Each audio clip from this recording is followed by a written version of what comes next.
Brandon Swanson didn't disappear in the woods. He disappeared while he was still talking to his parents on the phone. For almost 45 minutes, Brandon calmly walked through the dark Minnesota countryside, convinced he was heading toward lights and safety, while his parents drove around looking for him. They could hear him. They could guide him. They were so close.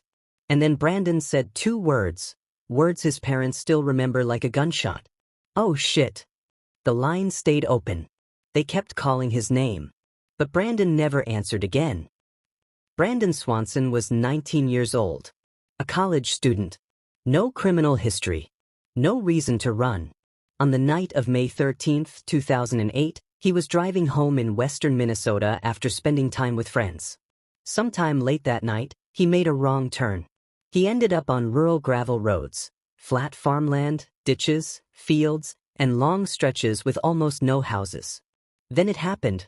Brandon's car went into a ditch. He wasn't injured. The car was stuck, but he could still use his phone. So he called his parents, Brian and Annette Swanson, and told them he'd crashed near a small town. Here's where the nightmare begins. Brandon believed he was near Lind. His parents got in the car immediately and started driving to find him. Brandon stayed on the phone, giving directions based on what he thought he was seeing. Distant lights, road signs, the general layout of the area. But something was off. As his parents drove around Lind, Brandon kept saying he could see their headlights, yet they couldn't see him. They'd stop the car, flash the lights, honk the horn, nothing. Brandon insisted he was close. He wasn't. At some point, Brandon said he was going to start walking toward the lights he believed were in town. He left his car behind, still talking to his dad on the phone. This call wasn't short. It wasn't rushed. It was normal, almost casual. Brandon talked about where he was, what he was doing, and what he could see. He mentioned passing fences. He mentioned fields. He mentioned water at one point. His father tried to keep him calm and keep him in one place, but Brandon kept moving. Then came the moment that turned this from a kid stuck in a ditch into one of America's most haunting missing person cases. While still on the phone, Brandon suddenly said, "Oh shit." And then, silence. Not a hang-up. Not a deadline. The call stayed connected.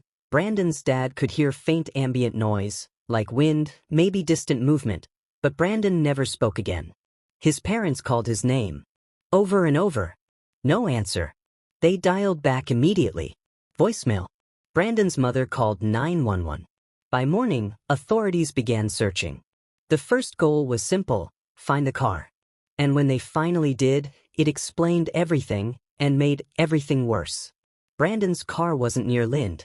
It was near Taunton, Minnesota, roughly 20 to 25 miles away from where everyone had been looking. That means for nearly an hour, Brandon and his parents were essentially operating off a false map in the dark. Brandon thought he knew where he was. His parents trusted his directions.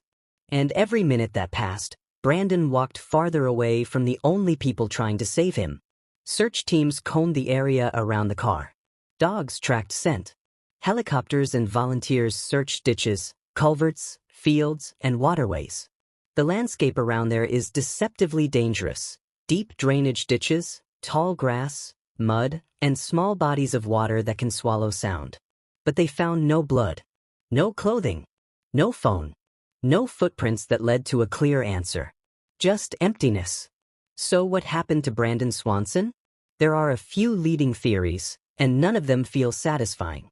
The first is the simplest. Brandon fell into a ditch, a creek, or flooded farmland, and couldn't get out. In the dark, with uneven ground and steep embankments, it's possible to go down hard and disappear into water or mud before anyone realizes what happened. If Brandon slipped at the exact moment he said, "Oh shit," it would explain the sudden cutoff without a hang-up. Another theory is misadventure plus exposure, that Brandon got turned around, kept walking, and collapsed somewhere hidden by grass or terrain. Rural areas can look open, but hide a body incredibly well, especially after weather and time. And then there's the theory that people whisper but can't prove, that Brandon encountered someone. A passing vehicle. A landowner. A stranger.